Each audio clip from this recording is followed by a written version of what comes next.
les 4 premiers kilomètres. 500 vont être effectués d'ici quelques instants pour les coureurs. Un concours qui affiche 11 désormais pour les quelques 80 coureurs qui sont engagés avec un peloton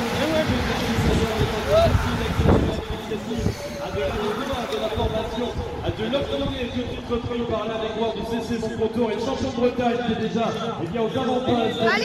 Allez Evan. Vous êtes à 11 tours de l'arrivée, 11 tours de l'arrivée, on le voit. Eh bien ça a accéléré dans cette montée qui rejoint ce qui servira de ligne d'arrivée tout à l'heure. Ah, ça a accéléré extrêmement vite avec l'impulsion maintenant.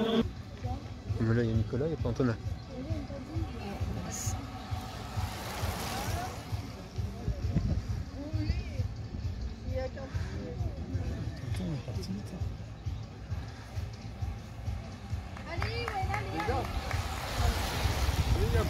Ce sont deux coureurs qui visiblement ont réussi à s'extraire du peloton. On va voir l'identité de ces deux garçons dans un instant. Le porteur du dossard 34 et il s'agit bien notamment le dossard 34, à savoir Brian Kemener. Il est en compagnie du dossard 24 avec Tom Guégan, le coureur du cyclisme Langueux-Trégueux, en compagnie du VC du Dinanais en poursuite en constant. Eh bien, qui va prendre la chasse à son compte maintenant? Eh bien, on est en train de s'observer, ça c'est sûr. Loïc Jouvreau, il a un coéquipier qui est en contre-attaque. Eh bien, on retrouve les coureurs de l'UC Briochine, également les coureurs de l'AS Romillet Cyclisme. À tout cela à 10 tours de l'arrivée.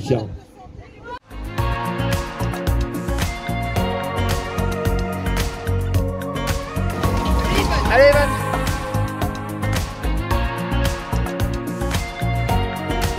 Allez Nicolas. Bon, le peloton aura réagi. Eh bien, pour le moment, et voilà, à 9 tours de l'arrivée, eh bien, les hommes de tête sont toujours également Brian Kemener, alors que François Durand, eh bien, le coureur du CC Mon Contour est actuellement toujours seul en contre-attaque. Ah, vous pouvez l'applaudir à 9 tours maintenant, tout cela à 9 tours de l'arrivée, et on va peut-être décider d'accélérer. Et qu'est-ce qui accélère? Eh bien, c'est la formation de l'UC Briochine, effectivement, avec celle de l'UC Pays de Morlaix, parce que, messieurs, eh bien, le retard est conséquent, c'est sûr, mais pour l'instant, eh bien, vous l'avez vu également.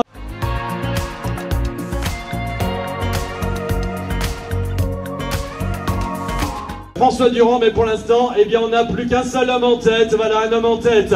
Tom Guégan, le coureur du cyclisme Langueux-Trégueux. Prochain tour, il y aura l'eau à se disputer. Alors, il est tout seul, mais l'eau sur la ligne. Qui sera... Effectivement, je te coupe Gaël, parce que voilà, avec Brian Kemener, François Durand, le coureur du CC Mon Contour, et derrière, eh bien, il y a une vive accélération du peloton. Voilà, prochain tour, il y aura l'eau sur la ligne, mais attention, parce que le peloton est en train d'accélérer, et on le voit très clairement, et on retrouve, eh bien, aux avant-postes, avec Enzo Kerneis, prochain tour. Si vous revenez sur les hommes de tête, il y aura l'eau sur la ligne, mais on le voit maintenant, le peloton a décidé d'accélérer, Gaël. De course, une belle animation. Alors oui, donc j'étais à vous dire, Emmanuel Deledec, donc vice-président AS sur Langueux-sur-Trégueux, dans le secteur de Saint-Brieuc. Donc voilà, c'est ça qui est important, c'est de rappeler tout. Qui arrive eh bien, du secteur de Lorandec, où il a donné le départ. Bon, il s'est passé certains événements sur l'étoile de Tressignon. On va y revenir. Tu avais justement quelques infos sur l'étoile de Tressignon, parce qu'il y a un partagé.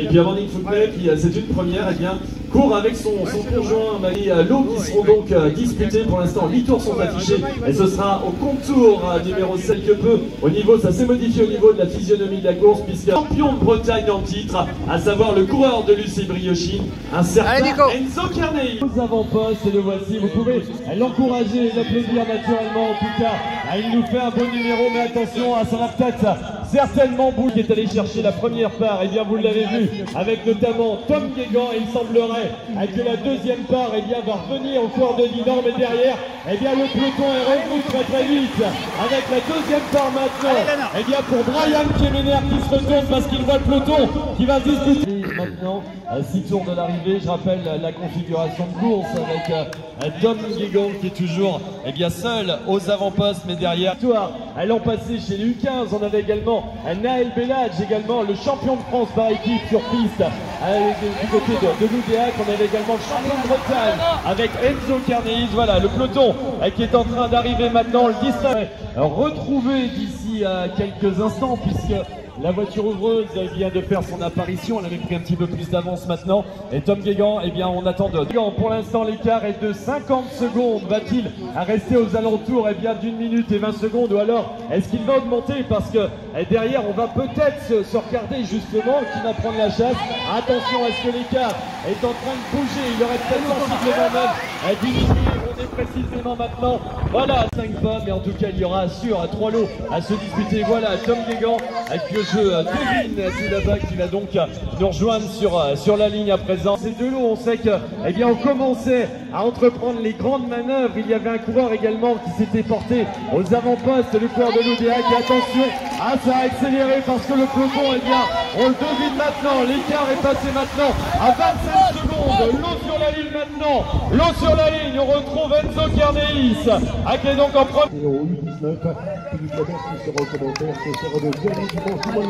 Voilà, et la voiture ouvreuse qui est donc passée à notre hauteur à présent. Le contour est à 3 et on va indiquer aux coureurs qu'au prochain tour il y aura l'eau sur la ligne et il se retourne avec Tom Guégan qui avait une avance d'une petite vingtaine de secondes au passage précédent. Vous pouvez l'applaudir. Prochain tour il y aura l'eau sur la ligne, 3 tours sur le circuit. Elle nous rejoignent d'ici quelques petites secondes maintenant. En tout cas, il va falloir faire un petit peu de patience, de patience exactement. Voilà, le peloton qui arrive maintenant. Et effectivement, Tom Guégan a donc été rejoint. Et donc c'est le moment pour moi d'annoncer qu'il y a 3 lots sur la ligne. 3 lots sur la ligne maintenant. Un peloton qui est emmené par les coureurs de l'Ouest. Mais pour l'instant, la cloche va retentir. Ça voudra donc dire qu'il restera 4 km 500 à parcourir sur cette épreuve d'attente de Tressigno. Et attention, semble-t-il qu'un coureur est peut-être en train de sortir. Il me semble avoir reconnu les couleurs de l'USR, peut-être au conditionnel. Merlin-Gourmelon, mais ça va être à confirmer en tout cas. Ce sont bien les couleurs de l'USR. La cloche retentit. La voiture ouvreuse qui est en train d'arriver à notre hauteur maintenant pour ce grand final sur cette épreuve. Et ça va être probablement un sprint massif. Pierre Rioux qui est en tête.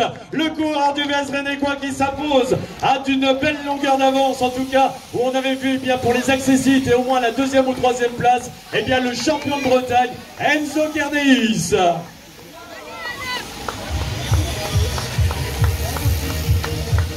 Voilà, pour les places de 2e et 3e, on va attendre naturellement que le jury des commissaires se réunisse et délibère naturellement. Mais en tout cas, la belle victoire du coureur du VS Renécois, belle victoire aujourd'hui, ici avec le Dossard 55, et il s'agit de Pierre Rioux.